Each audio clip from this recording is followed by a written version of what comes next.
kishin arewa lallai uwarka ta asarar haihuwar karara.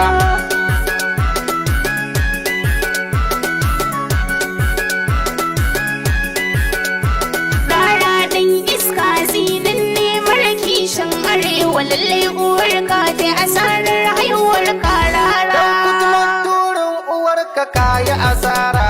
Matakin da kiki sannu dan asara. Gwamnati sula ta haifi dan asara.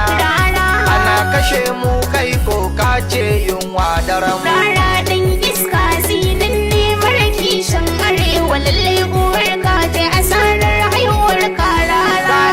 Kidnapping jinin mu na ta kwarara.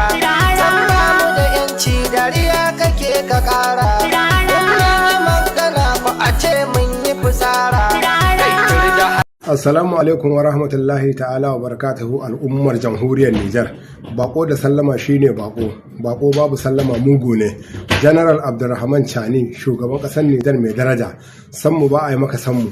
Sarari mai ƙara gudun doki, tarnaki hana miƙa, da baibayi hana tafiya, jirgin sama ko matar da ke tsari ta sanka, gwangwala a hauka ka zame ka hau mutum ka zauna daidai. Baba Chani, makiya sun zubo wuta, Allah ya sako ruwa, ba dai su ga ƙarshen ka ba sai dai ka ƙarshen su. Kowa ya ƙari tsiyarsa sai ta Allah ta yi. Idan ka ji a yiri gidan mata, an ka ji tambura gidan sarki, bindiga a baro soja, hadirin ƙasa maganin mai kafudo. Baba Chani, na gaya mutane da uba ake ado, riga ko a kasuwa za a saya a bayar. Ka zama shuri bakin cikin mai gona, likafa ne mayafin dole, soro ko ana zuba ka waje, malewa ke ganin ƙarshen ka, teku ka fi gaban tsallaka sai dai mutum ya zo kallo. Baba Chani, kibiya mai ratsa maza daji, masoyin malam na ta'ala. Kowa ya ce da kai ba